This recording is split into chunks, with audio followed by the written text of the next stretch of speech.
everyone. And so the holidays are here. I'm excited. I want to get started on baking a Christmas fruit cake. This is not your regular British fruit cake. This is a hibiscus or Roselle fruit cake. I'll be using the hibiscus flowers that we grow at my farm in Malawi, Africa. And so this is the organic hibiscus flowers, and this is a pound. This is actually 1 pound of the flower, the hibiscus flowers, and I will be using all of this in my cake. But it's a two-part process of making this cake. So first and foremost, I want to start with what is known as stewing the fruit. And so here I have some pitted dates, about 8 ounces, about 8 ounces of cherries, black cherries. I also have some currants or raisins. And so I have about 500 grams, which is about 1 pound of this. And then of course, I have a mixture of ground cloves, cinnamon, and ground nutmeg in here, about a teaspoon each. Then I also have some orange peel, dried orange peel over here, and 1 cinnamon stick over here. And then in here, I also have a mixture of spiced rum and red wine.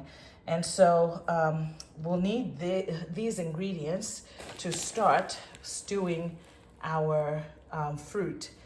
And so once we finish the stewing process, this will stay overnight, and then tomorrow we'll begin with the hibiscus. But the star of the cake will be this Roselle, the hibiscus flowers. So let's get started.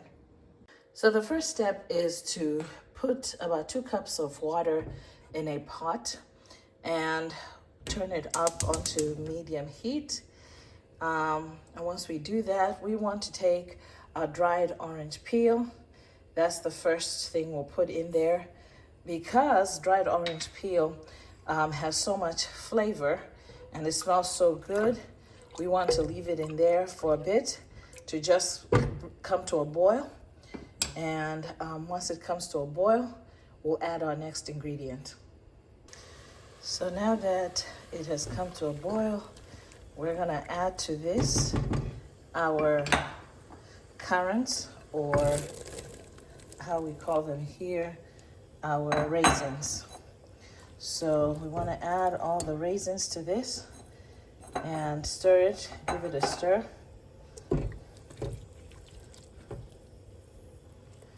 And so we just mix it up together. And so from this, as we mix this together, I also want to add my pitted dates. Some people add prunes, but I love pitted dates. And so we're gonna add that to it. That's about 8 pounds of the pitted dates. And we wanna mix that up together.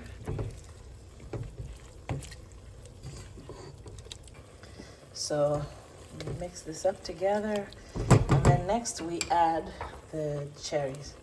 I have these dark red cherries, and we want to mix that up together as well with everything, let it cook together.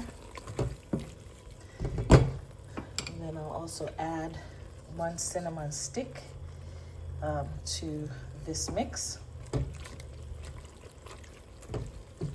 And let it all come to a boil together.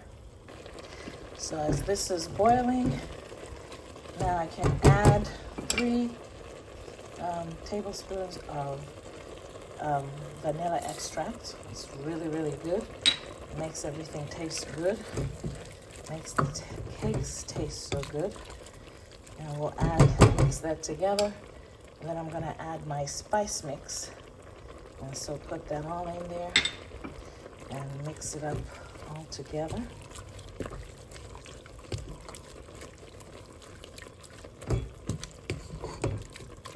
So now that everything seems to be coming together, we're going to add more water. But this water will just now be at the same level as the fruit, not too much, but just the same level as the fruit. And mix that all together. And we're going to let this sit and boil so that all the water evaporates from here. So at this point, we just want to cover it and let it boil. At this point, it's boiling. I've covered it, and we'll let it sit here until it boils, and then we'll we'll add more stuff to it. So 15 minutes later, this is what it looks like. But we're gonna let it stay and continue to cook. Cover it and let it cook some more for another 45 minutes or until all the water sort of evaporates. So this seems pretty good.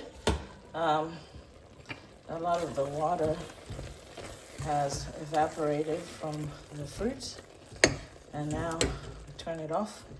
Our fruit is done, but we're gonna wait for it to, cool down completely before we do any blending, because that'll be the next stage. But before you blend, you want to make sure that you remove, once it cools down, remove the cinnamon stick. Don't blend it together with that. But now we'll just wait for it to completely cool down, and then we'll blend it. So now the fruit has completely cooled down, and we can start the blending. So the first thing I'm doing is blending it. This is where now I get that mix of the spiced rum and the red wine, and I pour it into my blender here. What I want is to have a smooth puree of this fruit.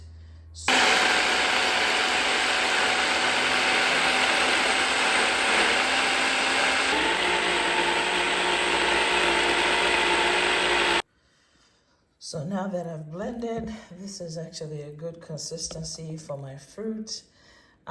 So the wine and the spiced rum, it'll cook off during baking.